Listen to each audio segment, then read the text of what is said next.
Have you ever wondered what $2 million worth of family betrayal looks like? My name is Madison Sullivan, and 3 years ago, my own siblings stole my inheritance through deception. But they didn't know about the secret my grandmother left me: $70,000 in cash, and a plan that would expose their lies at our parents' 40th anniversary party. What happened that night in front of 150 witnesses changed everything. If you're watching this, please subscribe and let me know where you're watching from. This is my story of how I went from living in a motel to reclaiming not just my fortune, but my dignity. The Sullivan family of Seattle was everything you'd expect from real estate royalty. My father Robert built Sullivan Real Estate from nothing into a $50 million empire. My mother Patricia stood by his side, the perfect corporate wife, hosting charity galas and managing our public image. Then there was Victoria, my older sister. At 38, she'd been groomed since childhood to take over the company. Every family dinner, Dad would beam as she discussed quarterly projections and acquisition strategies. She had the corner office, the MBA from Wharton, and most importantly, our parents' complete trust. Michael, my brother, played the perfect supporting role as CFO. 2 years older than me, he'd learned early that backing Victoria meant security. Together, they formed an impenetrable alliance that left no room for anyone else. And then there was me, Madison, the artistic disappointment. While they discussed profit margins, I sketched designs in my notebook. When they celebrated closing million-dollar deals, I was enrolling in design school. You know, Madison, maybe if you spent less time doodling and more time in the real world, you'd actually contribute something to this family, Victoria would say, her manicured nails tapping the mahogany dinner table. Mom would sigh. Dad wouldn't even look up from his phone.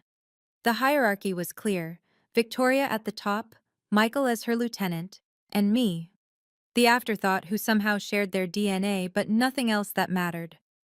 Every family photo in the mansion showed the same story: Victoria and Michael flanking our parents, while I stood slightly apart, like someone had photoshopped me in as an afterthought. But there was one person who saw things differently. One person who knew that real value isn't always measured in profit margins. Grandma Eleanor was the family's best-kept secret. While everyone assumed she was just a sweet old lady living off my grandfather's pension, I knew better. Every Thursday afternoon, while Victoria and Michael were at the office, I'd visit her penthouse apartment overlooking Elliott Bay. "They don't know, do they?" she'd asked me once, pouring Earl Grey into delicate china cups that cost more than my monthly rent. About my investments, my properties, the portfolio I've built over 40 years? I shook my head. To the family, Eleanor was just Robert's mother, the widow who'd raised him after Grandpa died young. They had no idea she'd quietly turned her husband's life insurance into a fortune through strategic investments. "Good," she'd said, her eyes sharp behind her wire-rimmed glasses. "Let them think I'm just a harmless old woman spending their father's money." Those Thursday afternoons were my sanctuary. While my family dismissed my design dreams, Eleanor would study my sketches with genuine interest. "You have your great-grandmother's eye," she'd say. She designed jewelry for Seattle's elite before women were supposed to have careers. Sometimes she'd say things that seemed odd at the time. "I'm preparing something, Madison. Something important." Or, "True wealth isn't always visible, darling. Remember that." I thought she meant wisdom, or memories, or maybe some family heirlooms. I had no idea she was orchestrating something much bigger. The last time I saw her, she held my hand longer than usual. "Whatever happens, trust Harrison Blake. He's been my lawyer for 20 years. Promise me." "Grandma, you're scaring me." "Promise me, Madison." "I promise." 3 days later, she was gone. Heart attack in her sleep, the doctors said. Peaceful. But nothing about what came next would be peaceful at all. The reading of Grandma Eleanor's will took place in a downtown law office, all glass and steel and cold efficiency. Harrison Blake, her attorney, looked uncomfortable as we gathered around the conference table. Victoria arrived 15 minutes late, making sure everyone knew how busy she was. Michael sat beside her, checking his phone. My parents took the head of the table, as always. Before we begin, Harrison said, adjusting his glasses, I want to express my condolences. Eleanor was a remarkable woman. Victoria checked her watch. Can we move this along? I have a 2 o'clock meeting. Harrison's jaw tightened slightly, but he opened the folder. The estate of Eleanor Sullivan, being of sound mind and body. The legal language droned on until he reached the distributions. To my grandson, Michael Sullivan, I leave my collection of first edition books and the sum of $100,000. Michael nodded, satisfied. To my granddaughter, Victoria Sullivan Hayes, I leave my investment properties in Bellevue and the sum of $100,000. Victoria's lips curved into a smile. She always was practical. To my son Robert and daughter-in-law Patricia, I leave my personal effects and jewelry collection. Then Harrison paused. I held my breath. And that concludes the distributions. The silence was deafening. Victoria was the first to speak. The will is clear. Madison gets nothing. Her tone held a satisfaction she didn't try to hide. My mother shifted uncomfortably. Perhaps there was an oversight. There's no oversight, Victoria cut her off.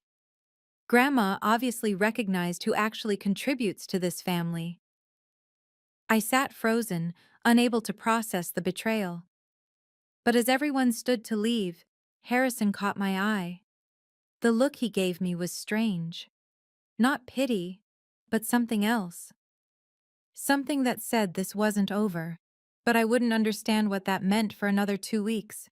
2 weeks after the will reading, Victoria called an emergency family meeting. The dining room felt smaller with all of us there, the chandelier casting shadows across Victoria's perfectly composed face. We have a situation, she announced, sliding folders across the table. The Riverside Development Project hit a snag. The city's demanding additional environmental assessments. We need liquid capital immediately, or we lose the entire investment. My father's face paled. How much? $2 million to hold our position. Victoria's eyes found mine. Which is why we need everyone's help, including Madison. I blinked. I don't have that kind of money. No, but you have something else. Michael pushed a document toward me. Your trust fund from Grandpa Joe, the one that matures when you turn 35. I'd forgotten about it entirely. Grandpa Joe had set up small trusts for all of us before he died. Mine was worth maybe $300,000. It's just a temporary loan against it, Michael explained, his voice unusually gentle. We'll pay you back double within 6 months, with interest. Family helps family, right? Victoria added, though her smile didn't reach her eyes. My parents watched expectantly, the weight of their stares, the family legacy at stake, the promise of finally being included in something important. It all pressed down on me. The paperwork's complex, but essentially you're just allowing us to borrow against your future inheritance, Michael said. Standard procedure. I picked up the pen. My hand hesitated over the signature line. Madison, my father spoke for the first time. We wouldn't ask if it wasn't critical.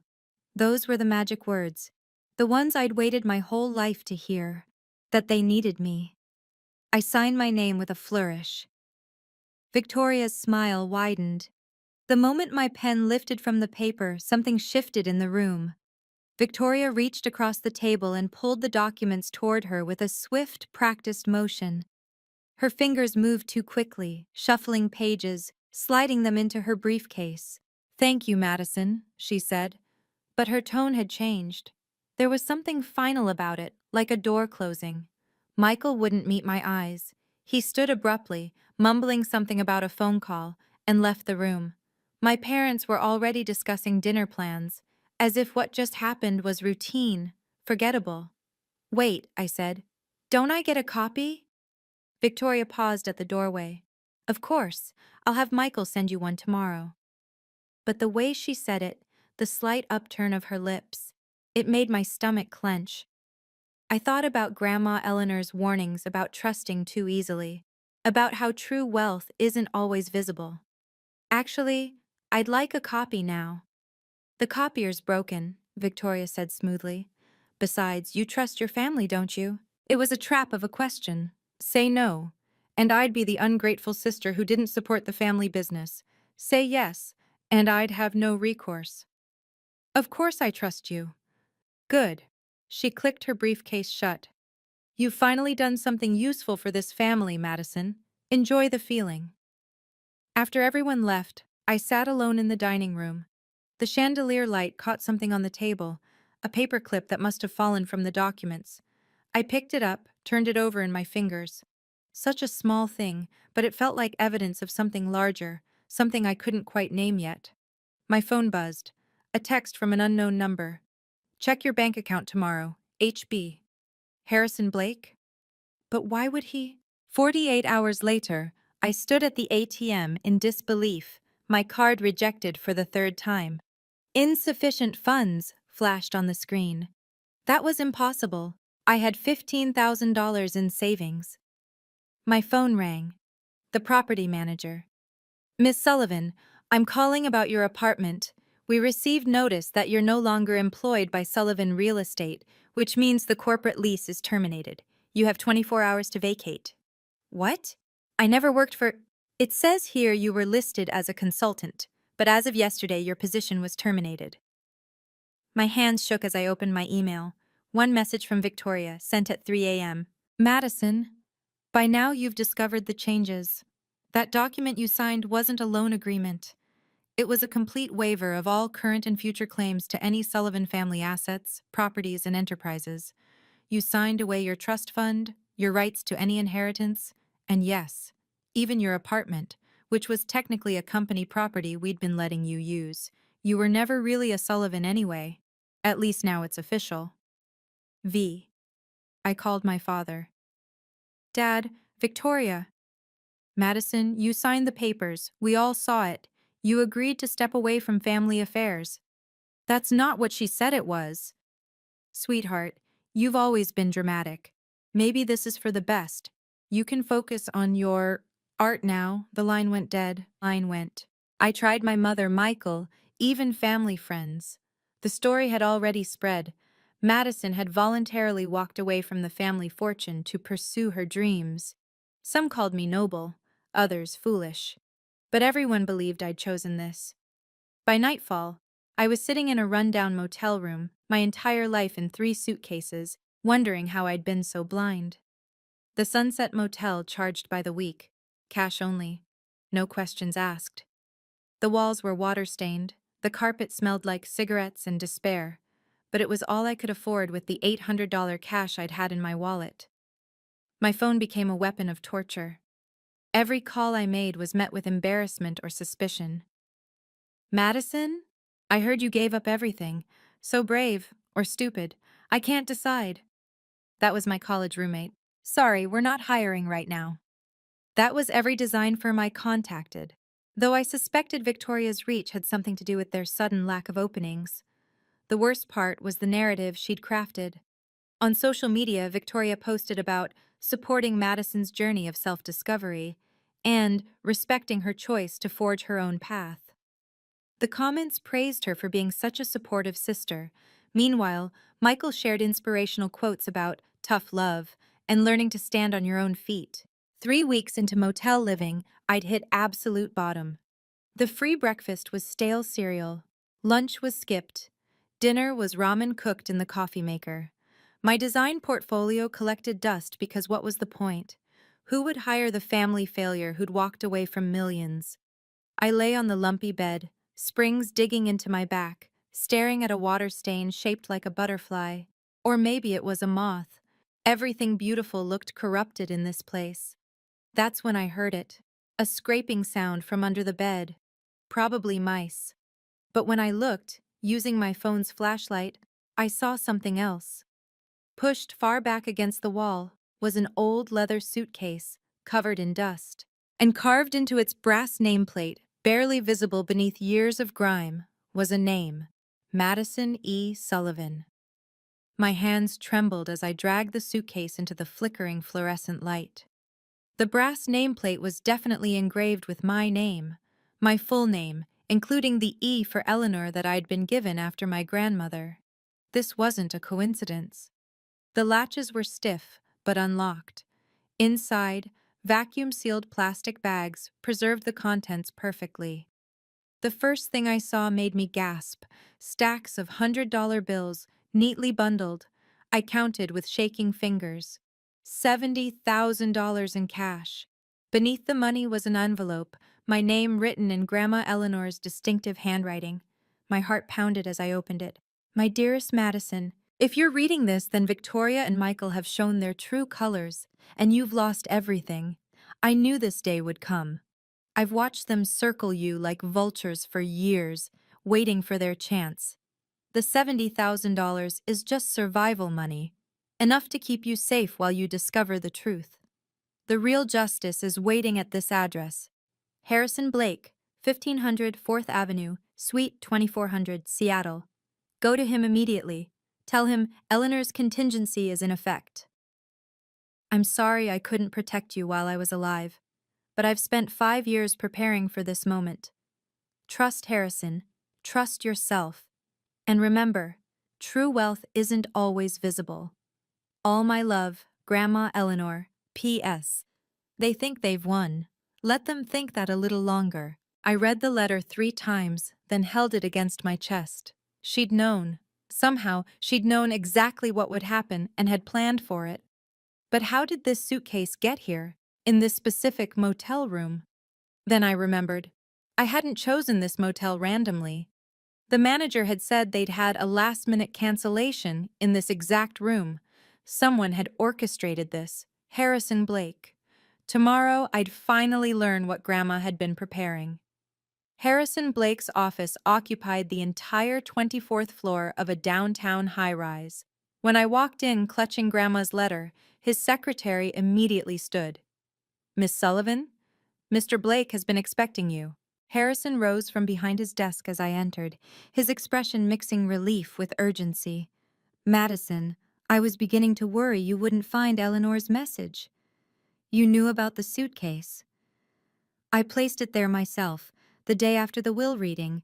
Your grandmother gave me very specific instructions." He gestured to a leather chair. "What I'm about to tell you will change everything."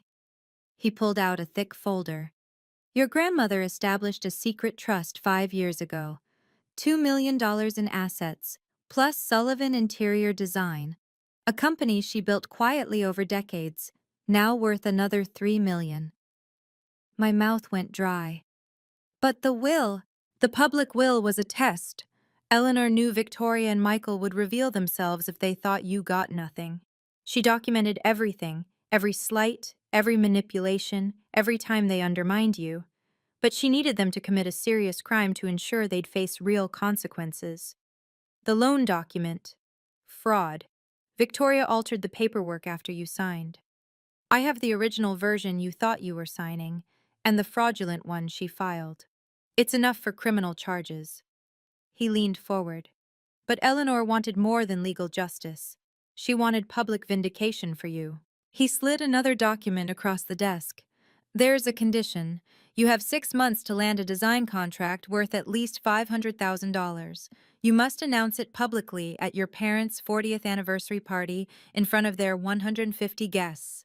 If you succeed, everything becomes yours. If you fail—" "Victoria and Michael get it all," I finished. "Your grandmother believed you could do this. She said you had talent they never recognized. The question is, do you believe it too? Can you imagine discovering your grandmother secretly prepared for your family's betrayal? If you've ever been the black sheep or felt unseen by your family, hit that like button. And if you want to know how I turned $70,000 into a complete reversal of fortune, make sure you're subscribed.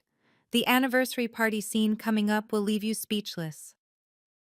Let's continue with my journey from rock bottom to redemption.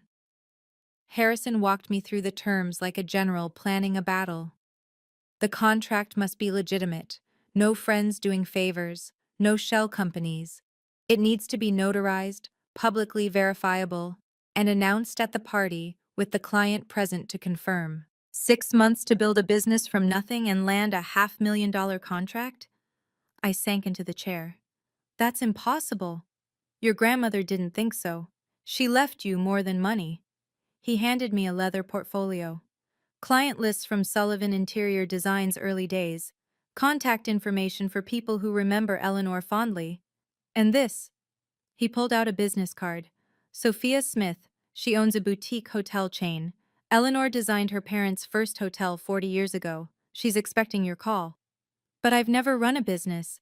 I don't even have a portfolio anymore. Yes, you do. Harrison opened another drawer.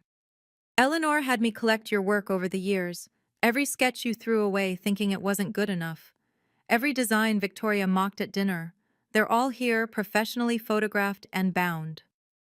I flipped through the portfolio, seeing my work presented like it belonged in Architectural Digest. Designs I'd considered failures looked sophisticated, innovative.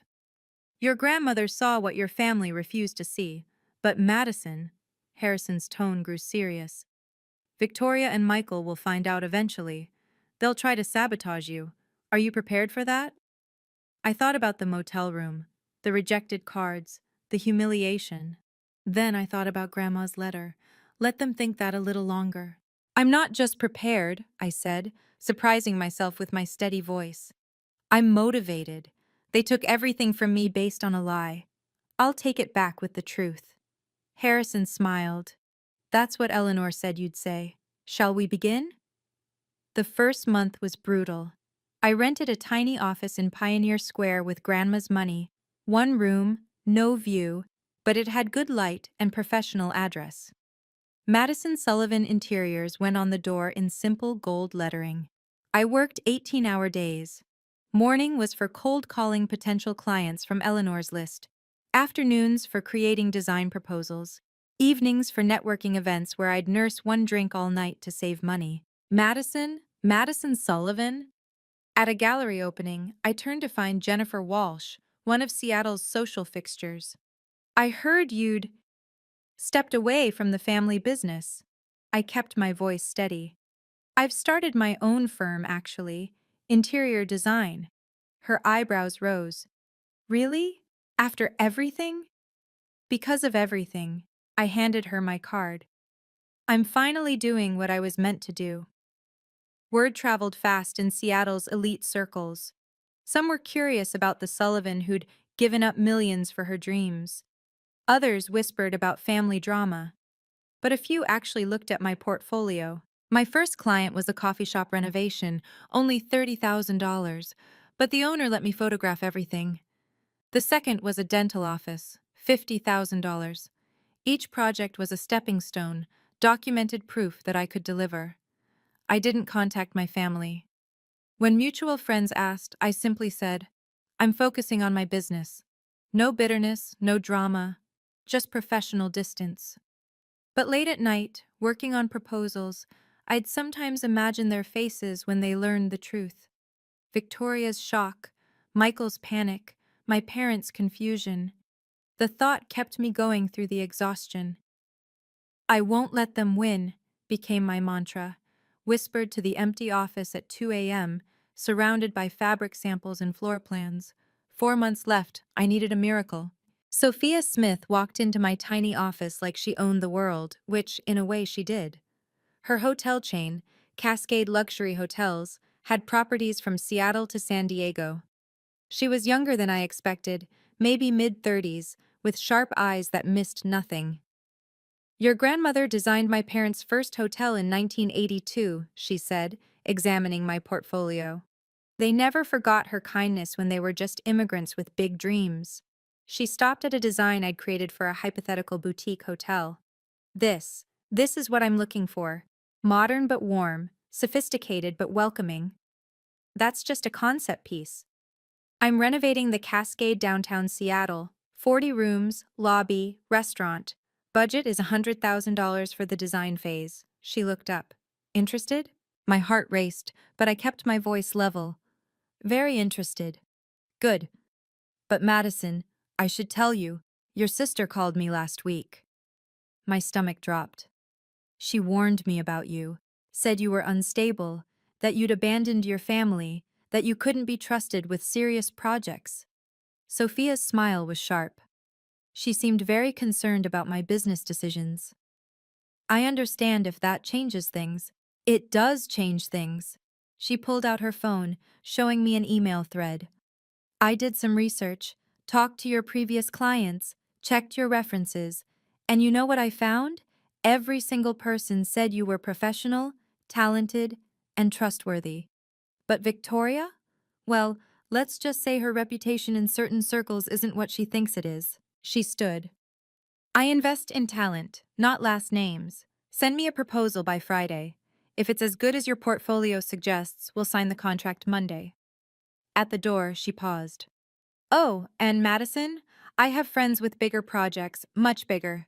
Deliver on this and we'll talk.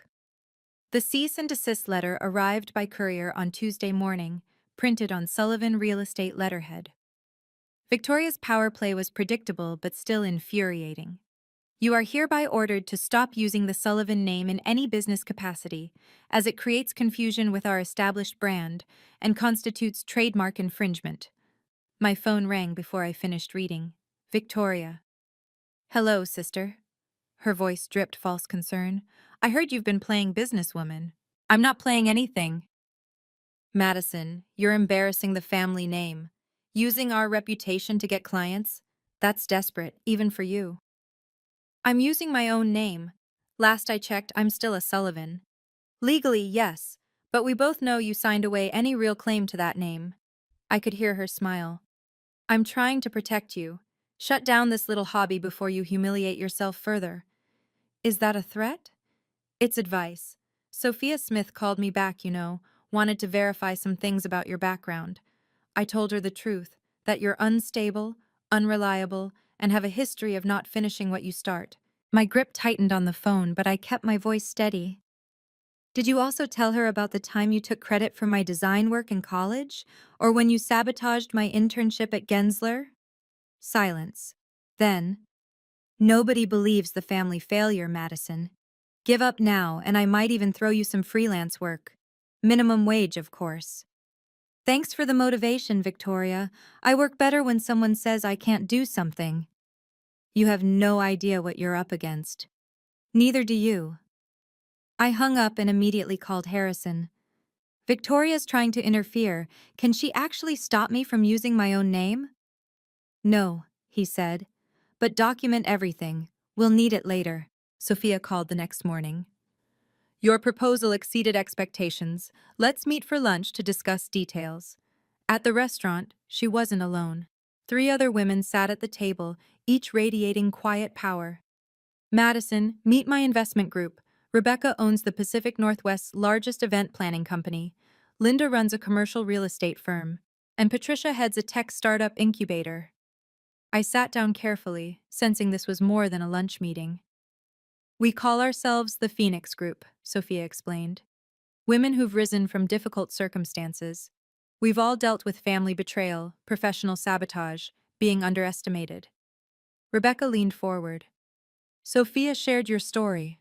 Not the details, but enough. We've been watching Victoria Sullivan for years. She destroyed my first business, Linda added quietly.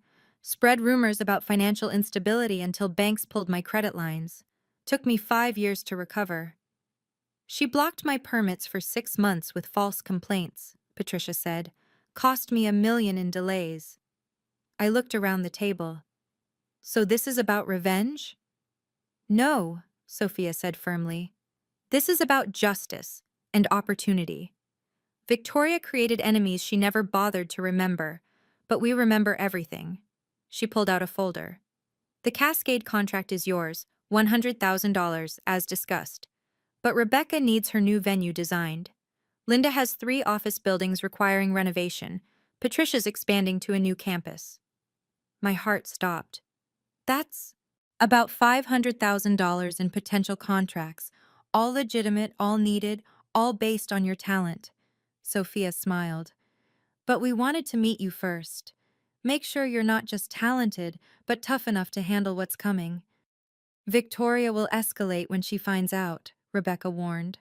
Let her, I said, surprising myself with my calm. I've already lost everything once. Now I have nothing left to lose and everything to gain. That's what we wanted to hear, Sophia said. Let's give them something to really worry about.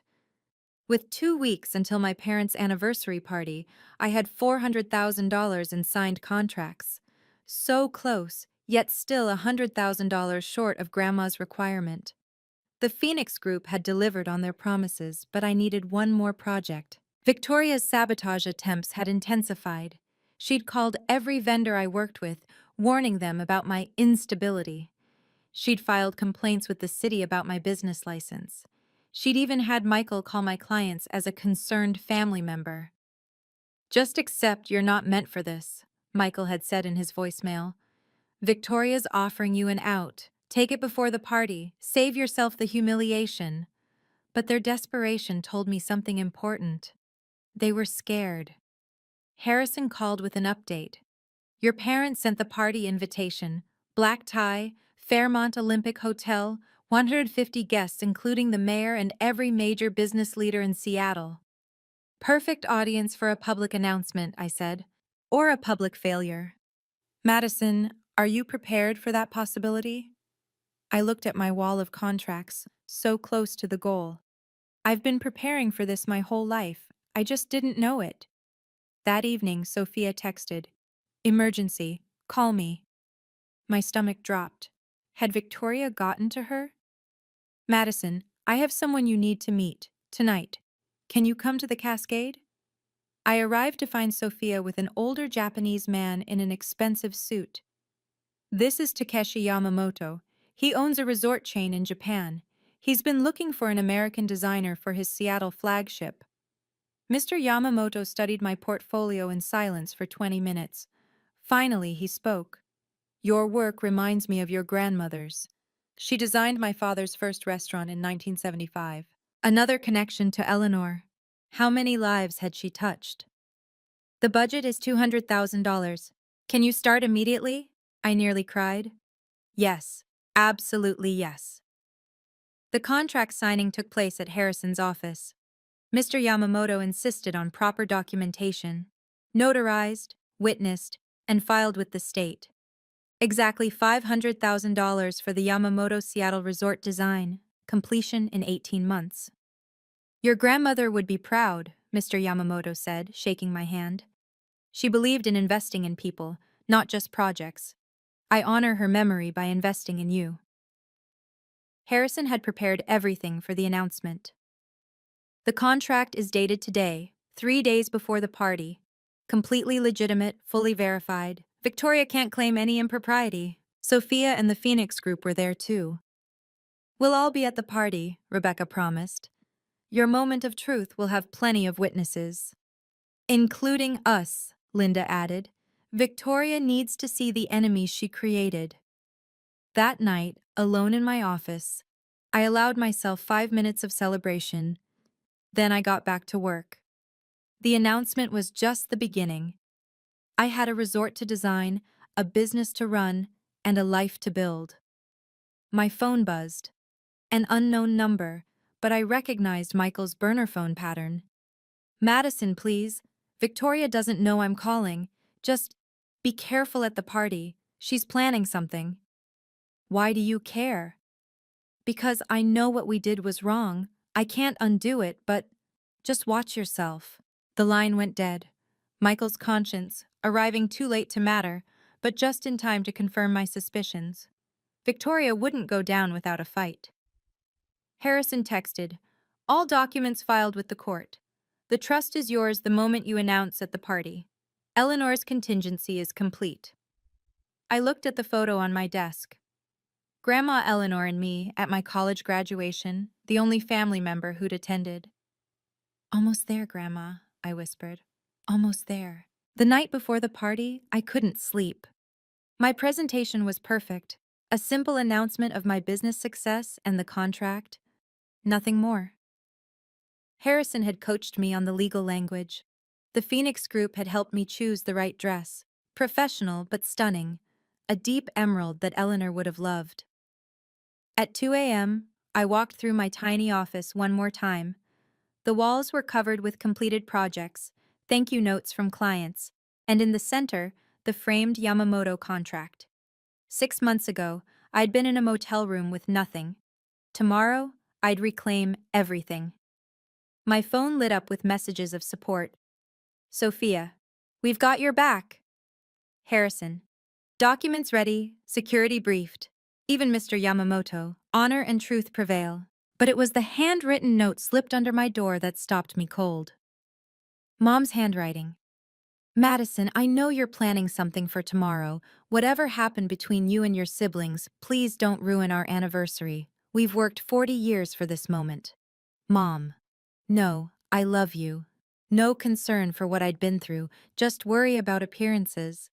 I thought about responding, then decided silence was better. Tomorrow they'd understand everything. I pulled out Eleanor's letter one more time. True wealth isn't always visible. She hadn't meant money. She'd meant integrity, talent, perseverance. The things they'd never seen in me because they were too busy looking at surfaces. My dress hung on the back of the door like armor. My grandmother's pearl necklace, the one item I'd kept hidden from Victoria, lay in its box ready for battle.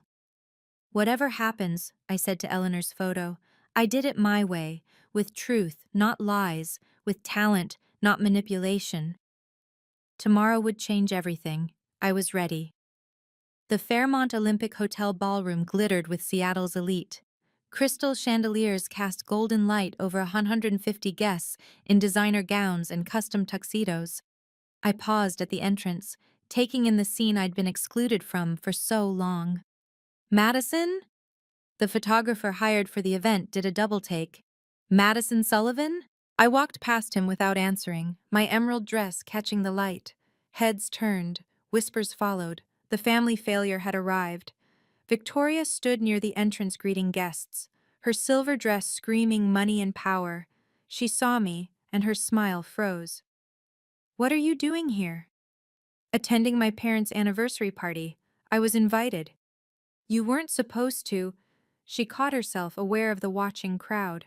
How lovely you could make it. Michael appeared at her shoulder, his face pale. He'd tried to warn me, but he still stood with her. Some things never change. Madison! My mother's voice carried across the room. She hurried over, my father close behind. You came. Of course I came. My father frowned at my dress, my grandmother's pearls. You look different. Successful, I corrected. The word you're looking for is successful. Before they could respond, Sophia Smith entered with the Phoenix Group, then Harrison Blake, then Mr. Yamamoto. Each nodded to me as they found their tables. Why are all these people acknowledging you? Victoria hissed. You'll find out during the speeches. The mayor was giving a toast. Then the business council president. Then, according to the program, family remarks. Victoria's name was listed. Mine wasn't, but that was about to change. Harrison had already spoken to the MC. When Victoria finished her speech about family legacy and success, I would have my moment. The truth would finally have its day. Victoria's speech was perfect poison wrapped in silk. She spoke about family unity, Sullivan Real Estate's legacy, and the importance of knowing one's place in the family structure. Several pointed looks at my table made her meaning clear. And so, she concluded, here's to 40 more years of Sullivan success, guided by those who truly understand what it means to be a Sullivan. Applause filled the room. Then the MC spoke. We have one more family speaker, Madison Sullivan. Victoria's face went white. She's not on the program. But I was already walking to the stage, my heels clicking against the marble floor. The room fell silent. Good evening. I'm Madison Sullivan, the youngest daughter. Some of you know me as the artistic one who walked away from the family business. I'm here to tell you the truth about that story. Victoria started toward the stage, but Harrison stood, blocking her path subtly. 6 months ago, my siblings convinced me to sign what they called an emergency loan document to save the company. It was actually a fraudulent waiver of all my inheritance rights. They stole my trust fund, my home, and tried to steal my future. Gasps rippled through the crowd. The mayor leaned forward. business leaders exchanged glances. But my grandmother, Eleanor Sullivan, knew this would happen. I pulled out the notarized contract. She left me a separate inheritance with one condition: that I prove my worth by building my own success. Tonight, I'm announcing that Madison Sullivan Interiors has signed a $500,000 contract with Yamamoto International Resorts. Mr. Yamamoto stood. I confirm this contract is real and binding. Miss Sullivan earned this through talent and professionalism. This is ridiculous, Victoria shouted from the floor. Security! There's more, I continued calmly. Mr. Blake has documentation of the fraud my siblings committed, the real emergency loan document, and the forgery filed with the state. Harrison held up both documents. I've already filed charges with the district attorney. Michael's face crumpled. Several guests pulled out phones, recording everything. I'm not here to destroy anyone, I said, looking directly at my parents' shocked faces. I'm here to honor my grandmother's true wishes, that success be earned, not stolen, that family means support, not sabotage, and that true wealth isn't always visible. Sometimes it's the integrity to stand up and tell the truth. You ungrateful! Victoria lunged toward the stage, but Sophia Smith and Rebecca Smith stood, forming a barrier with the other Phoenix Group members. I think we've heard enough, the mayor said loudly. Miss Sullivan, congratulations on your business success. The applause started slowly, then built to thunder. But I only cared about one face in the crowd, my mother's, finally seeing me for who I really was. Victoria's desperation transformed her into someone I didn't recognize. She grabbed the microphone from the MC's table. She's lying. Madison forged those documents. She's always been unstable. Ask anyone. Then explain this, Harrison said, connecting his laptop to the ballroom's projection system. Suddenly, Grandma Eleanor's face filled the screen. The video was dated 1 week before her death. If you're watching this, Eleanor's recorded voice said, then my granddaughter Madison has met my conditions, and my other grandchildren have shown their true nature. The room was transfixed. I've watched Victoria and Michael manipulate and undermine Madison for years. I documented everything. The screen showed recordings of family dinners, Victoria taking credit for Madison's work, Michael laughing about keeping Madison in her place. I knew they would try to destroy her after my death, so I prepared a test. The public will was fake. The real inheritance was always meant for Madison, but only if she could prove herself without their interference. Victoria dropped the microphone. It hit the floor with a shriek of feedback.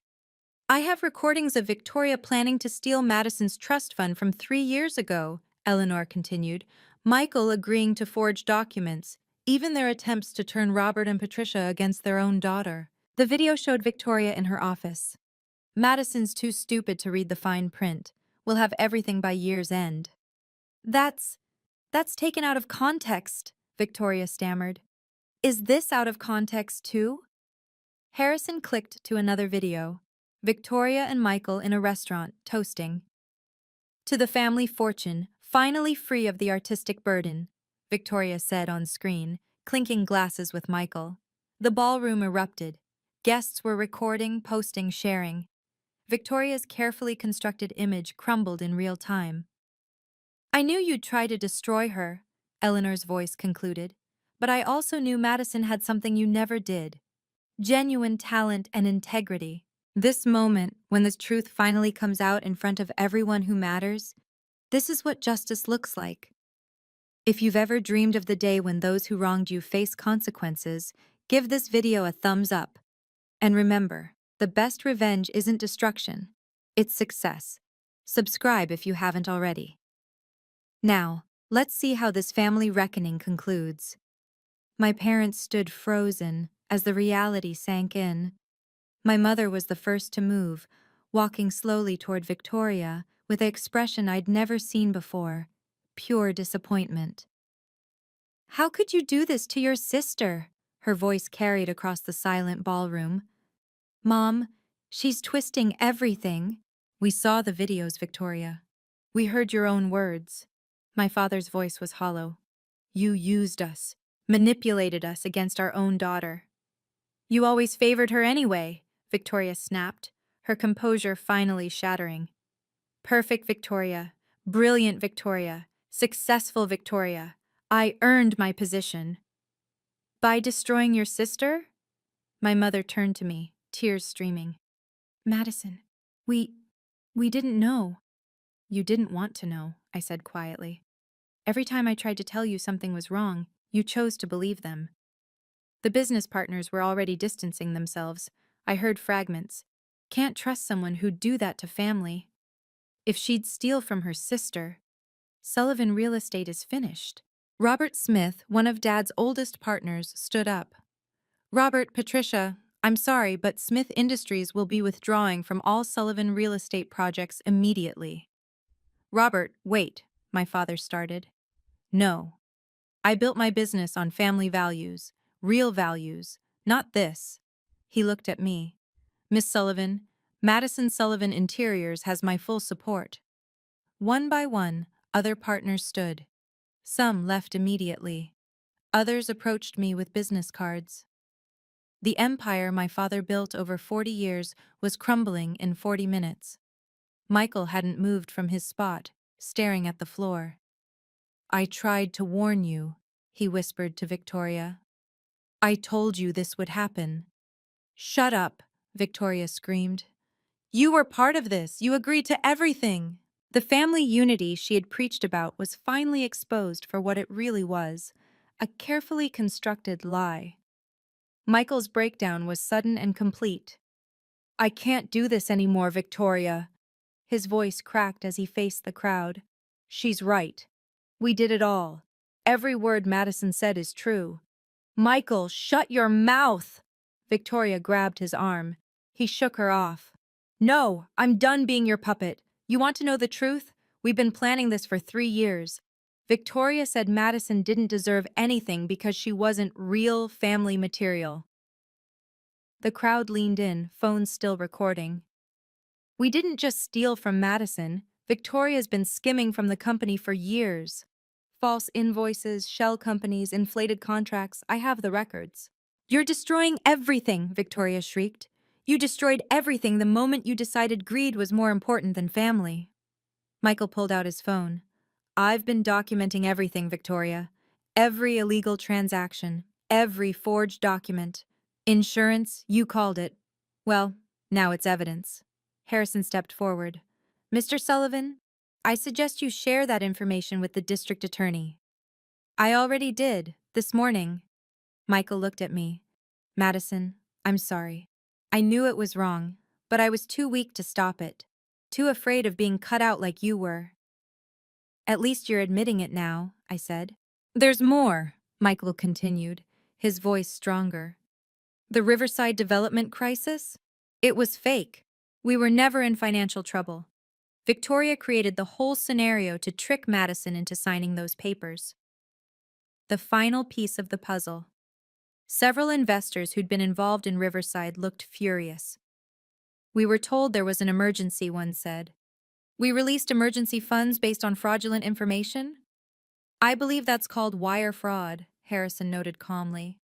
Victoria's silver dress might as well have been an orange jumpsuit. Her empire built on lies had collapsed completely. The business fallout was swift and merciless. Within minutes, phones were buzzing with calls and texts. The Seattle business community was small, and news traveled at the speed of scandal. Thomas Mitchell, president of the Business Council, stood up. In light of tonight's revelations, I move to suspend Sullivan Real Estate's membership pending investigation. Seconded, 3 voices called out simultaneously.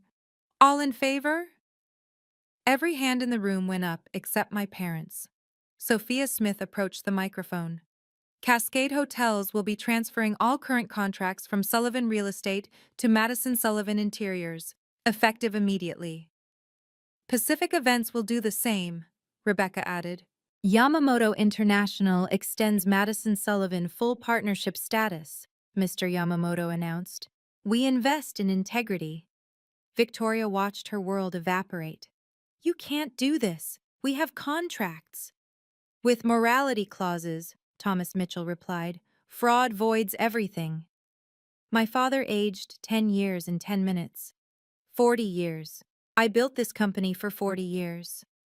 And your daughter destroyed it in one night? Linda from the Phoenix Group said.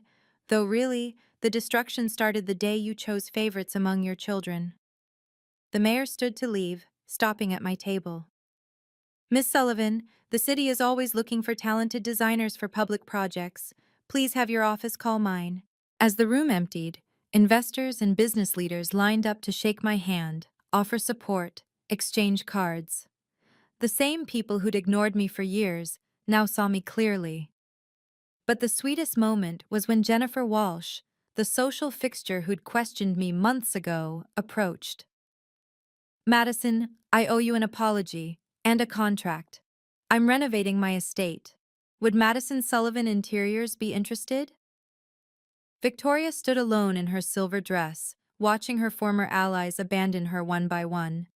As the ballroom emptied, I could have gloated. I could have twisted the knife. Instead, I walked to the microphone one last time. I want to be clear about something, I said to the remaining guests. I'm not here to destroy anyone, just to claim what's mine and set the record straight. Victoria laughed bitterly. So noble, after you've ruined everything. I didn't ruin anything. You did that yourself when you chose greed over family. I turned to my parents. Mom, Dad, I'm not going to punish you for being manipulated. But I also can't pretend nothing happened. Madison, please, my mother started. I'll always be your daughter, but I won't be the family scapegoat anymore. I've built something real, something earned, not stolen, and I'm going to keep building it, with or without your approval. I looked at Michael. Thank you for finally telling the truth. It doesn't erase what you did, but it's a start. Then Victoria. I should hate you, but I don't. I pity you. You had everything. Talent, opportunities, parents who adored you. But it was never enough. You needed to take what was mine too. Spare me the sanctimony. I'm not done. Grandma left you $100,000 and properties worth millions. You could have been set for life, but you wanted it all. And now you have nothing. Harrison stepped forward. Actually, Miss Madison Sullivan, you now have everything. The trust conditions have been met. $2 million and Sullivan Interior Design are officially yours. I nodded, then faced the room one last time. I'm not here for revenge. I'm here for justice. There's a difference. Justice means consequences for actions. It means truth over lies. And sometimes it means walking away from toxic people, even if they're family. Especially if they're family. The next morning, Harrison's conference room felt different. The papers spread across the table weren't weapons anymore. They were freedom. The trust transfers are complete, Harrison said. $2 million in liquid assets, the design company, and all associated properties are now in your name. What about Victoria and Michael? Michael's cooperation with the DA earned him a plea deal. Probation, restitution, and community service. He'll avoid jail time. And Victoria? She's facing multiple charges: wire fraud, forgery, conspiracy. The FBI's now involved because of the interstate business implications. She's looking at serious time. I felt no satisfaction, just emptiness. What about the money she stole from me originally? Frozen assets will be liquidated to pay restitution. You'll receive your original trust fund plus damages, probably another $500,000. And my parents' company? Harrison's expression softened. Bankruptcy within 6 months, most likely. They're personally protected, but Sullivan Real Estate is finished. A knock interrupted us. Harrison's assistant entered. There's a Patricia Sullivan here to see Madison. My mother looked older, smaller, sitting across from me. The house is so quiet, she said. Victoria's with her lawyers. Michael moved out. Your father's in his office, staring at nothing. I'm sorry it came to this. Are you? Really? Yes. I wanted accountability, not destruction. But Victoria chose the nuclear option. She pulled out an envelope. Eleanor left this for you. I was supposed to give it to you after everything resolved. Inside was a single paragraph in Grandma's handwriting. My darling Madison, if you're reading this, you've won. Not the money. That was always yours. You've won your freedom from their limitations. Build something beautiful. Love, Grandma. She knew, my mother whispered. She knew everything and planned it all. She knew who we really were, I corrected. The question is, do you know now? 2 weeks after the party, my parents invited me to lunch. We met at a neutral location, a quiet restaurant downtown, not the family home that would soon be sold. We didn't know, my father started. About Victoria, about what she was planning. You didn't want to know, I said gently but firmly. Every time I came to you with concerns, you dismissed them. We thought you were being dramatic, my mother admitted. Victoria was always so convincing. And I was always so easy to doubt. They couldn't deny it. 3 decades of preferential treatment couldn't be erased by one apologetic lunch. We want to make things right, my father said. We want our daughter back. I never left. You pushed me away. I set down my water glass. I forgive you, but our relationship has changed. I'm not the little girl begging for approval anymore. We could help with your business, my mother offered. Introduce you to people. My business is thriving on its own merit. That's the point. Then what do you want from us? My father asked, frustration creeping in. Nothing. That's what you never understood. I don't want anything from you except what you never gave. Respect for who I am, not who you wanted me to be. We're trying, Madison. I know, and I appreciate that. But trying doesn't erase 32 years of being treated as less than. I'll always love you as my parents, but I won't sacrifice my well-being for your comfort anymore. I stood to leave, then turned back. We can have a relationship, but on new terms, boundaries, respect, no comparisons, no guilt trips, no manipulation. Can you do that? Their silence was answer enough. Change would take time, if it came at all. Call me when you're ready for that, I said, and left. 6 months later, Madison Sullivan Interiors occupied the entire 5th floor of a building overlooking Pike Place Market. 20 employees, 3 major projects in development, and a waiting list of clients that would have made Victoria envious. The Yamamoto project just won the International Design Award, my assistant announced, placing the trophy on my desk. I smiled, thinking of how Grandma would have displayed it, prominently but tastefully. The office walls showcased completed projects, but also photos from my journey. The motel room key, framed. The first $30,000 contract. The Cascade Hotel renovation that started everything. Sophia stopped by that afternoon. The Phoenix Group is impressed. You've doubled projections. It helps when you're building something real, not stealing it. Speaking of which, did you hear? Victoria took a plea deal. 3 years, minimum security. I felt nothing. Not satisfaction, not anger. Victoria was a closed chapter. And Michael? Working as a bookkeeper for a non-profit, court-ordered, but he seems different, lighter. My phone buzzed. A text from my mother. Saw the award announcement. Proud of you. Small steps. That evening, I stood in my office as the sun set over Seattle. The city that had once felt hostile now felt like home. My home, built on my terms. Harrison called. Eleanor would be so proud. I know she is, I said, touching the pearl necklace I wore every day now. There's something else. She left one more surprise. Check your mail.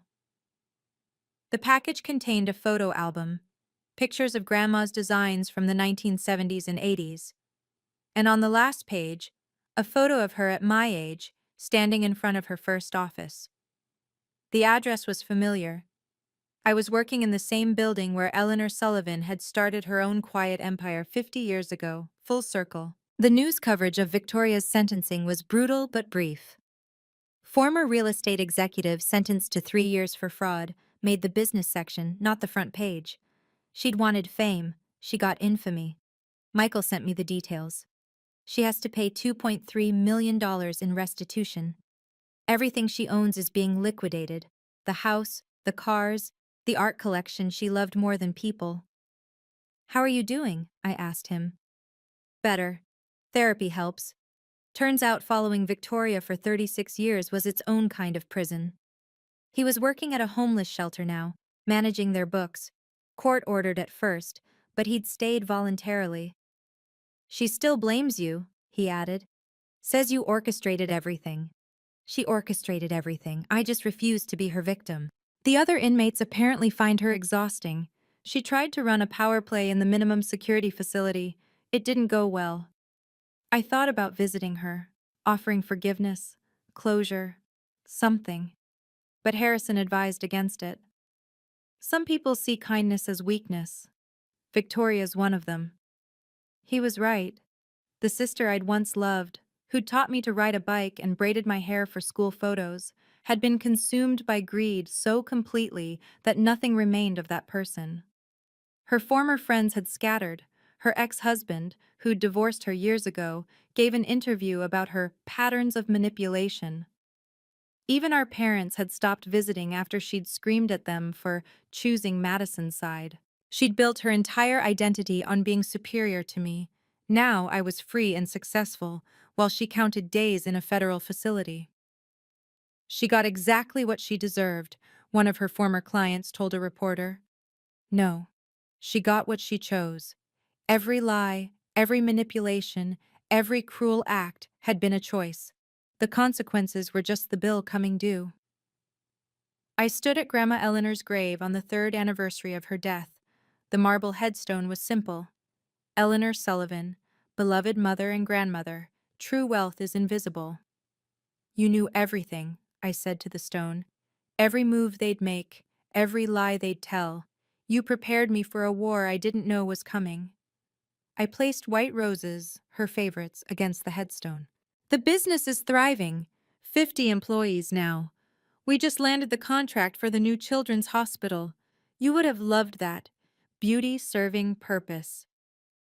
The wind rustled through the cemetery trees, and for a moment I could almost hear her voice. I knew you had it in you, darling. Thank you for believing in me when no one else did, for seeing potential where others saw disappointment, for teaching me that real power isn't inherited, it's earned. I pulled out my phone and showed the headstone a photo, laughing at myself but doing it anyway. That's the new office. Same building where you started. I found your old sketches in the basement storage. We're displaying them in the lobby. A text interrupted my visit. Sophia. Japanese delegation wants to discuss the Tokyo project. You free? Business called, as it always did now. But it was my business, my success, my future. I forgive them all, I told Eleanor's grave. Victoria, Michael, Mom, Dad. Not for them, but for me. Carrying anger would only weigh me down, and I have too far to go. I touched the headstone one last time. I'll make you proud, I promise. Walking back to my car, I felt light, free. The girl who'd signed those papers in desperation was gone. In her place stood a woman who'd learned that sometimes the greatest revenge is simply living well. And I was living very well indeed. So that's my story. From family scapegoat to successful CEO. From betrayal to triumph. From nothing to everything. But more importantly, from invisible to undeniable. If you're watching this and you're the black sheep of your family, the one who never quite fits, the one whose dreams are dismissed as impractical, I see you. I was you. They'll tell you you're not enough. Too sensitive. Too artistic. Too different. They'll make you feel guilty for not conforming to their vision of success. They'll use your love for them as a weapon against you. But here's what I learned. Setting boundaries isn't cruel. It's necessary. Demanding respect isn't selfish. It's self-preservation. And sometimes, the family you choose is worth more than the family you're born into. Success really is the best revenge, but not for the reason you think. It's not about showing them up or proving them wrong. It's about proving yourself right. Every small win, every client who believes in you, every project you complete, that's you building evidence that you were valuable all along. Your worth isn't determined by family approval. Read that again.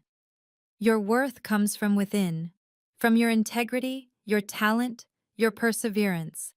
If someone in your family is toxic, even if it's everyone, you have permission to walk away. Blood doesn't give anyone the right to destroy you. Love doesn't mean accepting abuse. Build your own table instead of begging for a seat at theirs. Create your own definition of success. And when you make it, and you will make it, don't look back in anger. Look forward in power. Your worth isn't determined by their acceptance. It never was. You are enough. You always were. If Madison's story resonated with you, please share it with someone who needs to hear that they're not alone. Have you experienced family betrayal or been the black sheep? Leave a comment below. I read every single one. And if you want more stories about justice, boundaries, and triumph over family drama, hit subscribe and the notification bell. Remember, your worth comes from within, not from their approval.